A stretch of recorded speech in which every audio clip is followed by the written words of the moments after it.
Banks को ban किया गया है, हम आपको ये बताएंगे किन किन बैंक्स की बैंक स्टेटमेंट जो है वो एक्सेप्टेड है और कौन कौन से बैंक्स के अंदर जो है वो वीजा डिलेज आ सकते हैं।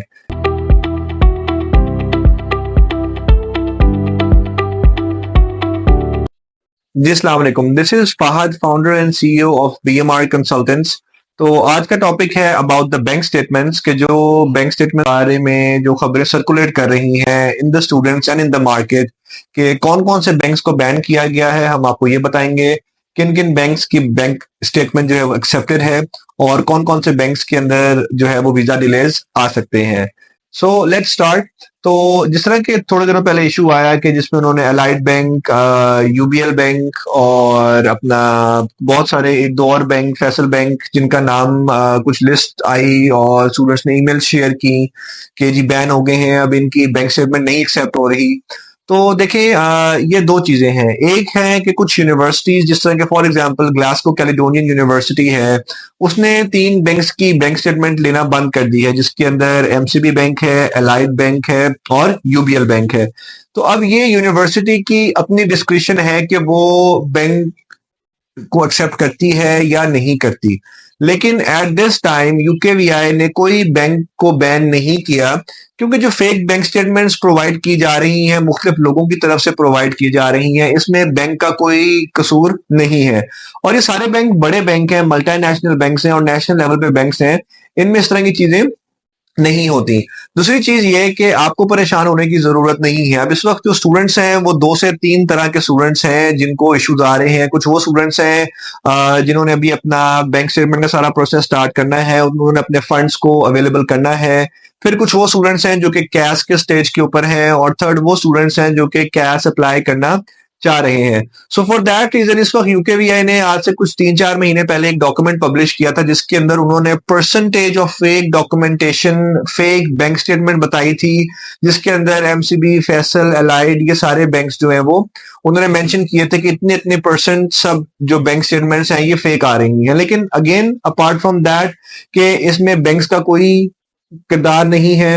अब हम बात करते हैं, फॉर एग्जाम्पल आप इस वक्त अगर तो न्यूली एडमिशन है, आपका न्यू एडमिशन है, तो आप किसी भी बैंक की स्टेटमेंट रखवा सकते हैं। बस मेक श्योर करना है कि जो आपकी वेरिफिकेशन ऑफ बैंक स्टेटमेंट है ये लाजमी हो और टाइम के साथ हो। तो इस वक्त यूके को कोई इशू नहीं है, बेशक आप किसी भी बैंक की स्टेटमेंट को इस्तेमाल करें, आपकी एक्सेप्टेबल है, no issue. None of the banks are banned by the UKVI. तो जो बैंक्स को अगर किसी यूनिवर्सिटीज ने ब्लैकलिस्ट किया है तो वो यूनिवर्सिटी की अपना डिसीजन है, उसको हम ओवरटर्न नहीं कर सकते। एंड अपार्ट फ्रॉम दैट अगर हम बात करते हैं इस वक्त, तो जिन बच्चों का कैश आ चुका हुआ है, फैसल बैंक है, एमसीबी है, अलाइड है, ये अपने प्रोसेस को कंटिन्यू रखें, कोई इशू नहीं है। बट अपार्ट फ्रॉम दैट जो स्टूडेंट्स अब न्यू बैंक स्टेटमेंट शुरू करवाना चाह रहे हैं, कोशिश करें कि एक तो जो उनकी स्टेटमेंट की वेरिफिकेशन ईमेल है उसका reply as soon as possible जाए और ऑथेंटिक जाए, यानी कि प्रॉपर्ली आप लोगों ने अपनी बैंक स्टेटमेंट्स मेंटेन की हो। क्योंकि बैंक स्टेटमेंट जारी लगाने में स्टूडेंट का बहुत बड़ा नुकसान है। वो कैसे कि स्टूडेंट को 10 ईयर्स का बैन लग जाता है। अब स्टेट बैंक भी काफी सारी चीजें रेगुलेशन में ला रहा है कि अगर आप लोग जो है वो इस तरह की फेक डॉक्यूमेंटेशन इस्तेमाल करेंगे तो पाकिस्तान में भी रहते हुए आपको मसले मसाइल का जो है ना वो फेस करने पड़ेंगे आपको, कि आपका जो है वो सीएनआईसी के अंदर आप न्यू बैंक अकाउंट नहीं खुलवा सकते, अपना कार्ड नहीं खुलवा सकते, अपना कार्ड यूज नहीं कर सकते। सो फॉर दैट रीजन इस वक्त अगर कुछ यूनिवर्सिटीज ने बैंक स्टेटमेंट्स को बैन किया है तो डेफिनेटली वो उनको एक्सेप्ट नहीं करेगी और जिनके फंड्स पड़े हुए थे उनको डिफरेंट बैंक में शिफ्ट करने पड़ेंगे। और तीसरी चीज कि जो बच्चे न्यूली अप्लाई करना चाह रहे हैं फॉर स्पेसिफिक यूनिवर्सिटीज, उनको उन बैंकों का इस्तेमाल नहीं करना पड़ेगा, क्योंकि यूनिवर्सिटी का डिसीजन है, हम उस पर कुछ नहीं कर सकते। यूनिवर्सिटी ने डिसीजन लिया है और वो उस पर जो है वो स्टूडेंट से अमल दरामद भी करवाएंगे। So coming to the point again, UKVI has banned no banks. You can use any bank for your funds. जिस तरह के आपने अपने फंड्स ट्रांसफर करने हैं किसी भी बैंक में रखें आप, कोई इशू नहीं है। बस वेरिफिकेशन अच्छी होनी चाहिए, नंबर 1। नंबर 2, जो डॉक्यूमेंट प्रेजेंट किया जाए वो ओरिजिनल होना चाहिए। नंबर 3, और आपने अपने जो अकाउंट के अंदर जो बैलेंस मेंटेन किया हुआ है, मेक श्योर कि जब तक वो आप उसको मैक्सिमम मेंटेन करके रखें, आप पहुंच जाते हैं उसके बाद, क्योंकि एट द लास्ट वो फंड्स तो आपके स्टडीज के लिए ही शो करवाए जाते हैं। So for that reason we would recommend that do not use any of the bogus documents, any fake documents in your application, क्योंकि ये आपके लिए नुकसान का बायस बनेगा, क्योंकि वो स्टूडेंट्स जो बोगस डॉक्यूमेंट्स के साथ अप्लाई करते हैं इनको यूनिवर्सिटी भी फी रिफंड में मसला करती है। और अगर आपकी फी आपको पता है minimum 5,000 7,000 up to 10 to 15,000 pound है जो कि आप जमा करवाते हैं, तो वो आपके लिए भी इशू बनेगा। So this was about the recent circulation about the bank statements और उनके इश्यूज, ये सारे इश्यूज वगैरह थे जो कि हमने अभी आप लोगों के साथ डिस्कस किए हैं। अब आप लोगों का बनता है कि इसके ऊपर जो है हमारी वीडियो से आप लोग एक्सपीरियंस लें, इसमें से जो पॉइंट्स आपको नहीं क्लियर थे, क्योंकि आजकल मैंने एक दो कमेंट्स पढ़ा था कि लोग कहते हैं कि जी आप 28 डेज बैंक के अंदर अमाउंट अपनी शो करवाएं और फिर निकाल लें तो कोई मसला नहीं। बिल्कुल ऐसा नहीं है।